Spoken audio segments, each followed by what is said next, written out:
This is Phil Gurski, President and CEO of Borealis Threat and Risk Consulting in Russell, Ontario, Canada. And you're listening to Canadian Intelligence, a podcast about national security and public safety. I'm recording this in January of 2021, and this is marking the 20th year, in September, of course, of the attacks of 9/11, which means we have been, for the past 20 years, at war with terrorism. It's a terrible term. It's a term that I tried to dispel in my fourth book, An End to the War on Terrorism. It's led to a lot of successes, but an awful lot of things that have gone awry. Things like civilians who have been killed in airstrikes, the questionable nature of targeted killings, Gitmo, what the Chinese are doing in Xinjiang province in the northwestern part of the country with the Uyghur Muslims, etc., etc. It almost seems that this so-called war on terrorism has enabled or encouraged many people to throw human rights out the window. And I think we all agree that's a bad thing. So I decided to look into this whole issue of what we're doing right, what we're doing wrong, especially on the human rights front. And I brought into the conversation today Tom Parker. And Tom is joining me from North Carolina. And I could talk about Tom's background for a very, very long time. Suffice to say, he's done an awful lot of work on counterterrorism with a variety of organizations around the world. He seems to have visited more countries than I have, and that's a very long list, I must admit. And he's the author of the most recent book, Avoiding the Terrorist Trap: Why Respect for Human Rights is the Key to Defeating Terrorism. So, Tom, thank you so much for taking the time to talk to me today. My pleasure. Let's start with the easy questions, Tom. The book that you've written, and here's a picture of it from my followers. Mm-hmm. It's a brick of a book. Why did you write it in the first place? Well, the genesis of it actually goes back to 2003 and my own service in Iraq. I was asked by the British government after the occupation of Iraq by coalition forces to join the Coalition Provisional Authority. My background is not just in CT, but also in war crimes investigation. And so I was actually asked to work with the Regime Crimes Investigation Office in CPA.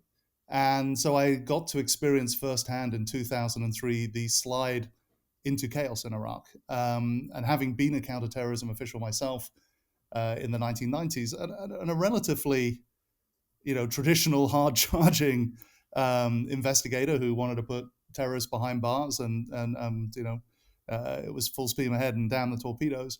I got to see firsthand a lot of the missteps we were making and the negative reactions we were getting from the Iraqi people by a lot of stuff that we were doing that we didn't even realize was alienating people who we were actually trying to win over. And I had the opportunity when I finished in Baghdad to spend 6 months at Yale sort of reflecting on the experience as a fellow and doing some research on terrorism. And that led me to try and sort of contextualize some of the ideas that I'd sort of reached intuitively within the context of the history of terrorism more broadly. So I went back and did a lot of research on other conflicts, as well as sort of comparing my experience in Iraq to the experience that I'd had in the 1990s, working primarily against Middle Eastern terrorist groups, state sponsors, and the provisional IRA. And see what lessons that I could sort of take from that. One of the things that I say in the introduction to the book is it's not a book about human rights. I'm not a human rights lawyer. That's not my background. That's not how I come at this. It's a book about defeating terrorism. It's a book about winning.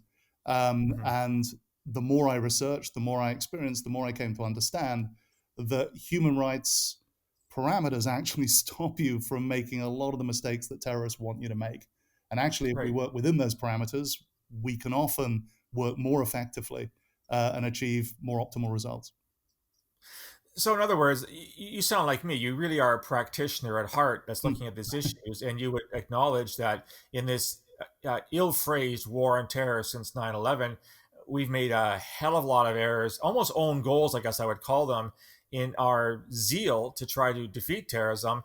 We've essentially forgotten what we stand for, and have made mistakes that have been absolutely catastrophic in nature. No, absolutely. And in the UK, particularly in the Northern Ireland conflict, we flirted with a sort of military approach in the early 1970s, and it did not work well. And we settled into, from the mid-1970s onwards, a law enforcement approach, or at least a law enforcement-led approach to countering terrorism. And it served us pretty well, both in terms of reducing the level of violence over time, and also in ultimately shepherding the situation in Northern Ireland towards a peace process. So, we have a long experience of looking at this problem in the United Kingdom, and we'd reached a very opposite conclusion to the one that the United States reached, very quickly without a great deal of reflection in the aftermath of 9/11. And I understand that 9/11 was, by an order of magnitude, a far worse a terrorist attack than anything the UK had suffered. And I've also been blown up myself twice, and I completely understand the anger and strength of feeling that you go through in the aftermath of that kind of experience. So I'm a little loath to criticize the impulse, but I mean, you take a step back from the emotion of the moment and start thinking about strategy, which I don't think anybody really was in October and November 2001. Then you realize you're going down a very, very difficult path that's likely to have very bad outcomes. And a classic example of that would be the decision to open a detention facility in Guantanamo, which has resulted to almost, I think, 5 prosecutions in 20 years, an enormous expenditure of revenue, and very few satisfactory outcomes for anybody involved in the process, whether you're a family member from the USS Cole, whether you're somebody who lost family on 9/11, or whether you're a human rights advocate, or whether you're one of the many innocent people that have been held there.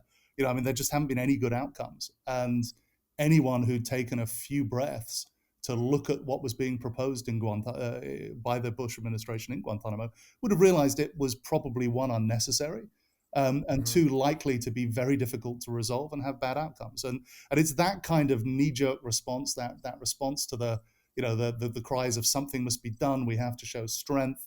That's where the mistakes come from. You need cool heads in the aftermath of a terrorist incident, and they're typically in pretty short supply, particularly if the people making the decisions haven't had much experience of being on the receiving end of that kind of event in the first place. So I think in the United States, in fairness to the Bush administration, you had a bit of a perfect storm of lack of experience and an overwhelming event. And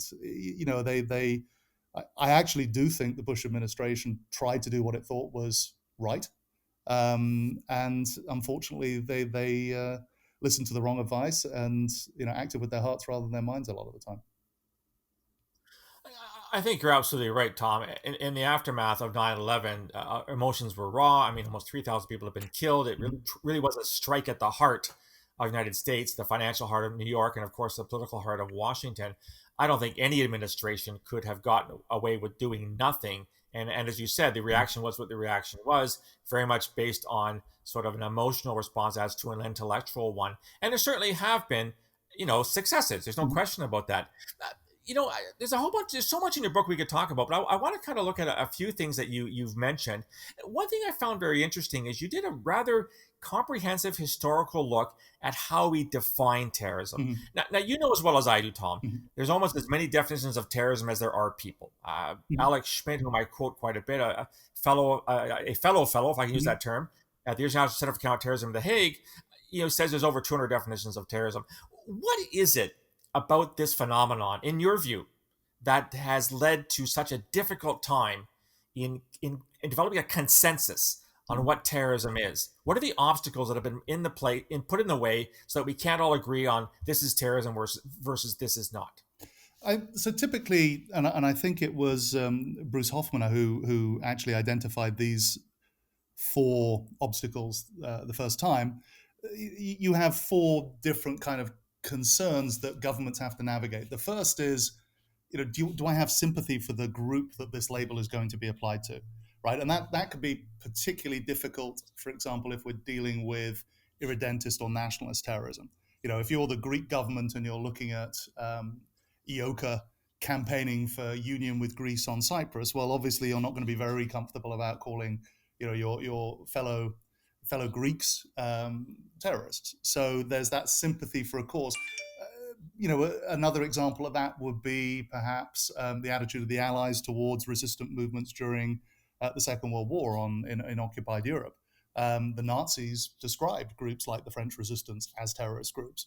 And obviously that isn't a label that we in the West would ever apply to the French resistance or the Dutch resistance, the Poles, the Czechs, fighting against the Nazis. But it was a label, obviously, that the Germans were very comfortable using. And if you actually analyze the tactics that were used by some of these groups, it's quite difficult to escape the fact that the Nazis have something of a point.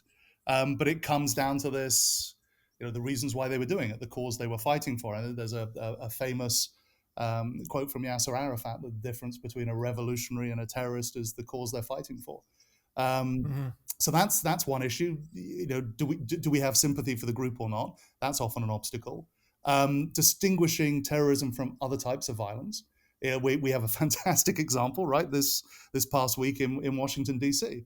Was the assault on the Capitol building an act of terrorism? To my mind, it probably wasn't, which is not to say there might not be some elements within that crowd that had the intent to commit an act of terrorism if they'd had that opportunity. The person who left the pipe bombs, perhaps the guy with the zip ties, who knows? But I wouldn't necessarily call a public disturbance, even one that's directed at the seat of government, an act of terrorism. But plenty of other terrorism experts out there are. Absolutely. So you'd be a very unpopular man in some circles, like I've become, Tom, for hesitating to call the whole thing an act of terrorism. No, and that's fair enough, because guess what? Tempers are running high. But if you look at it, I can't see much that would distinguish what happened in DC from, say, for example, the protesters who attacked the federal courthouse in Portland. You would have an attack on an organ of government, or at least a branch of government. There were attempts to severely damage the building, to make the public's business impossible. So, you can very quickly see how this label could be twisted, as indeed people on the right did try and twist it during the summer, to apply to groups like Black Lives Matter. And that should give all of us pause. I mean, terrorism's a really serious label, and labeling somebody a terrorist group comes with really serious consequences, particularly if you're talking about being in a war on terror. Those consequences can or might include, the use of lethal force. So, I'm always a bit nervous about that. Another issue is distinguishing terrorism from what we used to call in Northern Ireland ordinary decent crime, ODC. I can think of a couple of out-and-out criminal groups that carried out acts that would pass the sniff test for terrorism. I'm thinking of the Corleone clan in Sicily in 1993 carried out a series of bombings against targets in Italy, including a bombing of the Uffizi Gallery, which killed 6 people. And that was all about trying to get the Italian state to back off from the mafia, from organized crime activity. Let me think of another one. The Medellin cartel carried out a bombing in 1989 of a Colombian airliner. That was Pablo Escobar trying to kill a Colombian presidential candidate who was supposed to be flying on that aircraft. Again, killed everybody on board. But would I call either of those acts terrorism? Probably not, because it wasn't really in pursuit of a political purpose, but rather a selfish purpose. So that's a challenge. Then we have this issue of the political offence exemption, which is very close to the sympathy for a cause, but traditionally in international law, and particularly in extradition law, there has been a political offence exemption so that governments cannot extradite back to face justice their political opponents. And so there is a concern a lot of times to protect dissidents, particularly in the liberal West. And that's another reason why we have struggles sometimes with definition. When I was a security service officer in the early 1990s, and Phil, you'll be familiar with this, it was a standard joke on the part of the French DST to describe London as Londonistan, because we had so many North African, we could call them political dissidents. I think we can call them terrorists. But a lot of at least the political cover for a series of bombing attacks carried out in France, particularly in Paris, by the GIA, was coming from refugees and people who've been given asylum in London. Exactly. So that becomes an issue. And then the final one would be concerns about having the label applied to your forces, right? So let's pick an example. the Abbottabad raid, right? If you're going to send Yeah. a group of heavily armed individuals unlawfully into somebody else's country where they're going to kill people, you probably don't want the label terrorism applied to that. You want to call it a special Mhm. forces raid, a covert operations, and this is all about the incredibly egregious weight that the label terrorism carries. Right? It's a very serious, it's a very pejorative label. There are very few terrorist groups that would accept the application of the label to their activities. Al Qaeda, funnily enough, would be an exception. Bin Laden used to say he practiced the good type of terrorism. But for the most part, terrorist groups would reject the label. The Provisional IRA did not consider themselves a terrorist organization. They consider themselves an armed guerrilla movement engaged in a political struggle or an armed struggle Right. against an illegitimate state. So those are kind of the issues that we struggle with. And you're absolutely right. At the international level, it has been incredibly difficult for states to coalesce around a single definition. And in fact, that's still the case today. I mean, we do not have an agreed, and I've heard you say this on your show before, there is no agreed international definition of terrorism. There is an agreed Mhm. functional definition of terrorism at the international level, and that is built around the 19 protocols and instruments about counterterrorism. These are all basically treaties that have been signed by states and which were given lawful force, particularly by two Security Council resolutions issued under Chapter 7, which makes them binding on all member states of the UN, and that is Security Council Mhm. Resolution 1373 and Security Council Resolution 1566. 1373 was after one of the resolutions passed after 9/11, and 1566 was the resolution passed after the Beslan school massacre. And if you take the Mhm. text of those two resolutions together, what they basically amount to is a requirement for all states to sign the 19 protocols, conventions, and instruments. And 1566 basically says terrorism is all the things covered by those 19 protocols, treaties, and instruments. So we have a definition of terrorism agreed internationally by a series of activities lumped under that rubric of terrorism, rather than a definition that says terrorism is A, B, and C. But it Right. does mean that But states can agree and work together towards an agreed goal based on that functional definition. that's a very comprehensive answer, Tom, and thank you. But what it illustrates to me is that we will have states and we will have actors that will use the term whenever it suits their purposes, and we will continue to agree to disagree on any given actor. I mean, I think we all agree Al Qaeda is a terrorist group, Mhm, and we all agree that ISIS is a terrorist group. But beyond that, and I wholeheartedly agree with your mhm, analysis of what happened in Washington on January the 6th. mhm, As I said, I've been crucified for not coming out definitively and saying it was an act mhm. of terrorism. I think it was a whole bunch of things. Yeah, I I think think it that's was a probably riot. right. I think it was a partial insurrection. I think it was a shitty attempt at a coup by people who couldn't Mhm, organize a piss up in a bar. And there probably were the odd domestic terrorists. So moving on, mhm, Tom, you acknowledge you're not a human rights expert, and I appreciate that. I appreciate your candor and your honesty in that regard. But it has seemed in the past 20 years that human rights has taken a backseat, mhm, almost to be ignored when it comes to counterterrorism.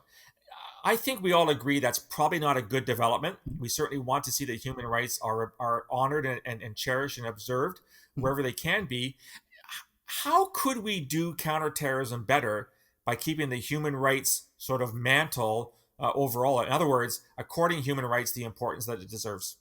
Well, I think the first point, and the really important point that's nearly always missed in this discussion, is international human rights law is actually pretty permissive in what it allows states to do in terms of countering terrorism, right? I mean, this is a list of the things that you can do absolutely comfortably within international human rights law, right? You can recruit sources, you can use electronic and physical surveillance, mobile surveillance, covert operations, false flags, disruptions. You can interview people, you can detain people, you can administratively detain people, you can arrest people, you can use force to control public order disruptions, and you can use force in self-defense. So and in defense of the public, there's an enormous range of activities that you can undertake lawfully that give an incredible range of powers to the state. And the only real restrictions on those powers are that they must be powers that are defined in law, that some form of due process is observed in their application, and that they are used in a manner that is reasonable, necessary, and proportionate to the threat faced. And there are very few people out there that would argue those are bad guidelines. And another Right. thing you want to be thinking about is you want to observe human rights precisely because terrorist organizations don't want you to, right? They want to Right. provoke an overreaction. And terrorist organizations have been explicit about that goal for 150 years. And it doesn't matter Right. whether you read nationalist propaganda or manuals, or whether you look at socialist or anarchist propaganda manuals, interviews, communiques, whether you look at religious terrorist groups, whether you look at Al Qaeda, whether you look at ISIS. Dabiq described the elimination of the gray zone as one of the objectives as ISIS. You could go all the way back to a Russian anarchist called Sergei Nechayev, who wrote the Catechism of the Revolutionary. And one of his catechisms is you let the most bestial state officials survive to live, because they will drive the people to inevitable revolt. Right? This has been a Right. consistent tenet of terrorist doctrine for 150 years. And that's a pretty good reason why you might want to think twice before breaching those kind of guidelines that are set out by human rights legislation and law, because that is exactly what terrorists want you to do. They want to provoke you to overreact. They want you to crack down. They want you to alienate their constituents. They want you to divide society, and they want you to tarnish your own sense of legitimacy, both with their community and with your own. And if you look at counterterrorism campaigns through history, and whether you look at them in Western Europe, whether you look at them in Latin America, whether you look at them in an international context, that's pretty much what's happened every single time. Louise Richardson, who's a fantastic terrorism researcher, wrote a very good book, What Terrorists Want. She had this throwaway line, and it was the inspiration for my book, which was that she thought that there was a state pathology of overreaction. And she wrote that she hadn't seen a single example in her research, and she wrote this history of terrorism, where a state hadn't overreacted when facing terrorism. And that was kind of where I started writing my book, 7 or 8 years ago now. I took that thought and I thought, I wonder if that's true. And I went away and I researched it, and I dug and I dug and I dug. And I couldn't find an example. I really couldn't. I looked, Wow. maybe Norway after Breivik.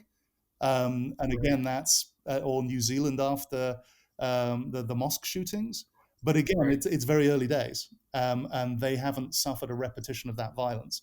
So I don't know how good an analog they would be for the kind of stresses that most countries are placed under when facing a determined and sustained terrorist campaign. But if you look at the countries that did, nearly all of them overreact, particularly democracies, because politicians are under pressure to act. They need to show strength, Yeah. Yeah. security theater. They need to demonstrate. This is why you have people with M16s walking through Grand Central Station. And if they Right. fired those guns, they'd do more damage than the terrorists. When in the UK, we'll park a Warrior armored personnel carrier outside Terminal 4. It serves no functional purpose whatsoever, other than it looks tough. Yeah.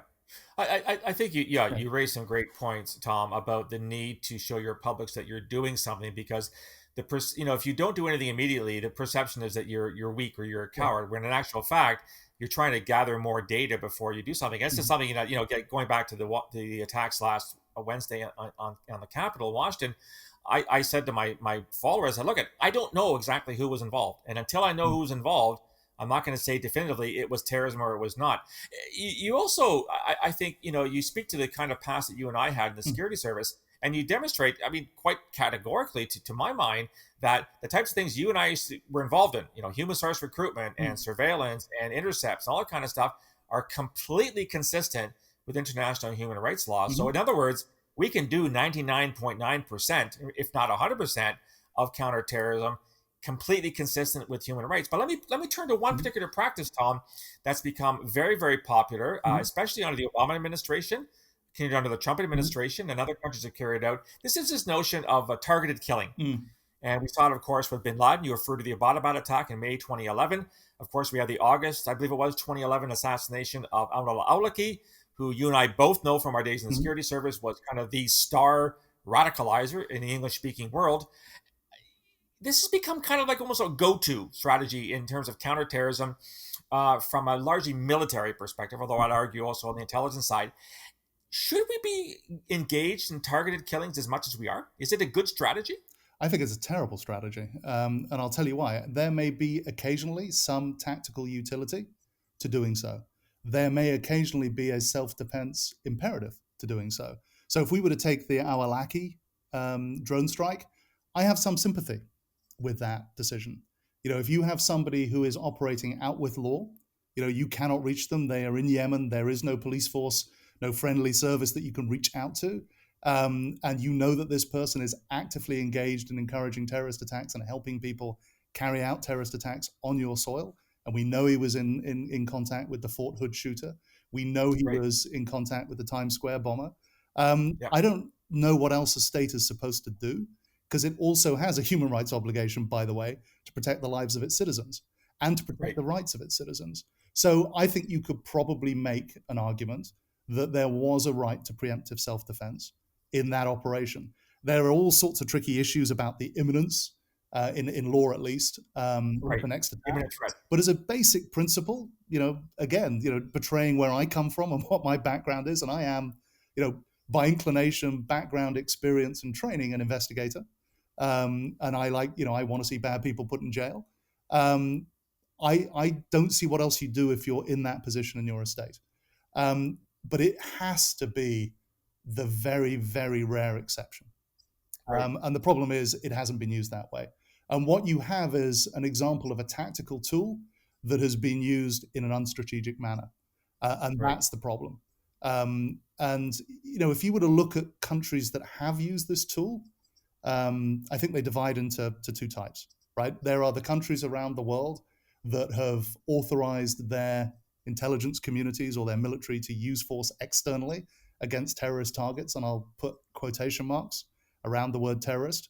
An example would be Russia, which has carried out poisonings and other killings externally, lawfully. There's a Russian law authorizing it. And maybe democracies, let's say Israel, that have carried out attacks of targeted killings or lethal force operations, consistently as an attempt, and typically the Israelis will say it's about keeping the other side off balance, or removing, key players, decapitation strikes. Lots of research has been done on this now, particularly on decapitation strikes, and there are certain contexts in which they have worked. And I use decapitation here in the broadest possible sense, so that would include arrests. So something like, for example, Shining Path and the arrest of Admiral Gutzman. Sometimes in a very hierarchical organization that doesn't have deep roots in the soil, getting the guy at the top can have a catastrophic impact on a terrorist organization. But in a more horizontal organization, which does have deep roots in the soil, it probably doesn't. And at the micro level, we also know that if you get rid of an established leader and replace them with a new, typically younger leader, you get someone who's more hot-headed, who has a political incentive to demonstrate that they're now in control, which means carrying out high-profile and more impactful attacks to demonstrate that. So you can actually have a spike in violence afterwards. And there's research on both sides of this particular question. But I think the important takeaway is to understand that even if you're very good at it, you're going to kill a lot of innocent people. So, civilian. The Israelis during the Second Intifada reckoned they killed one civilian for every 2 militants they killed. If you look at, and that's in a context where they had, special forces units that spoke Arabic and could blend into the local population. It's a tiny geographical area. They have immense SIGINT presence. They have cultural knowledge. They have historical knowledge. They have, a network of informers. All of the probably there is no more surveilled, more penetrated, area of territory on the planet. And that was the best they could do. And by the way, that also included dropping at one point a half-ton bomb on a house that had, I think, 14 children in it when they were after one person. In particular. So, their record wasn't brilliant. So then you can extrapolate from that our record, and I use our in the sense, as you can tell from my accent, it's a little fluid, but I am from the UK, but I am an American citizen. I've lived in America for 20 years. So in this instance, I'm talking about our in the sense of the United States. We don't know Pakistan and Afghanistan anywhere near as well as the Israelis know the occupied territories. Right. And we know that an awful lot of the drone strikes that we've carried out in Afghanistan and in Pakistan did not hit the right targets. I mean, dear God, a Canadian unit was hit in one of the strikes, for goodness sakes, right? I mean, this is what, 10, 15 years ago? But there Yeah. was a Canadian unit in Afghanistan that was actually hit in a US strike. Yes. I think Yes. it wasn't a drone strike; it was a fixed wing aircraft strike. But these things are not easy. Yep. Baitullah Masood, who used to be the head of the Pakistani Taliban, used to say, every drone strike brings me 3 new suicide bombers. Yeah. And then think about another uh, case study, Hassan al-Balawi. That's the Kos suicide bomber that was able to Yep. kill members of the CIA station in Yes. Afghanistan. Right? Up until that point, the CIA were carrying out drone strikes based on the intelligence he was providing, which he was providing under control from the Pakistani Taliban. Who do you think they were hitting? Yep. Right? And those Yeah. are just 2 examples. So, I mean, long story short, we haven't used drones anywhere near as surgically or precisely as the US administration, particularly, frankly, the Obama administration, would have you believe. Now, in my really weird and varied career, not only have I been a security service officer, I actually spent 3.5 years during the Obama administration working for Amnesty International as their US spokesman on terrorism, counterterrorism, and human rights. And so it was the height of the drone campaign. And I remember hearing Brennan, who was the counterterrorism advisor to Obama at the time. He went on to be the director of the CIA, John Brennan. I remember him saying that what they reckoned that they were killing 40 militants for every innocent civilian. And that just wasn't believable on any level. And it Right. ultimately turned out that the reason they had reached that figure is they were considering every male of military age killed in a drone strike to be a member of a terrorist organization. And that's how they reached that Okay. figure. Well, as you and I know, in military combat, and if you're going to call it a war on terror, right, you're going to fight it within military rules. There is something in the Geneva Conventions called the doctrine of distinction. You actually have Yeah. an obligation as a soldier on a battlefield to distinguish between combatants and non-combatants. You just Yeah. can't call everybody a suspected Yeah. combatant. So Exactly. that in on itself, arguably, could be a war crime. So this is not a world you want to be in as a counter-terrorist, right? As a counter-terrorist, you want to make sure that you are on the side of law and order, that you're on the side of right, and that when you are acting decisively, you do so in a way that the damage done is confined to the people that you actually want to hurt, and to stop from carrying out further attacks. And bear in mind, right, everybody you kill has a brother, a sister, Yeah. a parent, children, friends, extended relations, right? And they will want revenge. You will Yeah. have, there's a concept we look at a lot in radicalisation called feuding. Right? We Yeah. know that one of the most highly correlated reasons why people join terrorist organizations is because they themselves have either witnessed or personally experienced a human rights abuse of some sort. And that probably correlates in a lot of recent research, and there's a lot of research out of Africa in particular, around about the 50% mark with people interviewed as to the reasons why they joined a terrorist organization. Wow. Boy, that's high. Right? Yeah, it's Wow. really high. Now, there's some arguments about the quality of that data. But if you look at individual qualitative accounts, which I have, and I've read a lot of memoirs, a lot of interviews with terrorists, and you look at why they joined again and again and again and again and again, you will find a personal experience of having their house searched, being beaten up at a checkpoint, losing a family member, something along those lines as the reason, as the trigger, if you like, as the precipitating incident that means that they cross from being, someone who's not active in a terrorist organization or not active in a conflict to someone who becomes an actor. So, you need to think really, and this is not an argument for never using force. It's going to be needed on occasion, but it is an argument for making damn sure when you use force, you use it in as restrained and as lawful manner as you possibly can. Right. I think you've unpacked that really, really well, Tom. And you're right. I remember looking back, and I think Brennan even boasted at one point that not one single civilian had been killed in a drone strike over. And those of us who worked in counterterrorism, we just rolled our eyes because we knew that was categorically false. There's no way that the odd person hadn't been killed. And as you said, it's probably a lot higher. And there has been some good data that's come out on that. Tom, last question for you. You've entitled your book "Avoiding the Terrorist Trap: why respect for human rights is the key to defeating terrorism. So, unfair question for you to end this podcast. Do you think we can get there? Do you think that we'll get to a point where, when we do our counterterrorism, that the respect for human rights will be first and front, sort of up front, first and foremost, and that we can use that to actually, I'm not sure we can defeat terrorism. It's been around for a very long time, but we can certainly whittle away at its impact. So, is this even a possible goal from your perspective? I think it is. I think you said something very, very important there, which is it is incredibly difficult to defeat terrorism, but it is possible to contain it. And it's certainly possible to reduce the level of violence and the efficacy of terrorist organizations. And I think that is a more realistic goal for most counter-terrorists to pursue than defeating terrorism per se. If you look at the history of terrorist organizations, about half, there was a RAND study a few years ago, about half terrorist organizations enter some sort of peace process eventually, and are to a degree incorporated into some form of political polity going forward, right?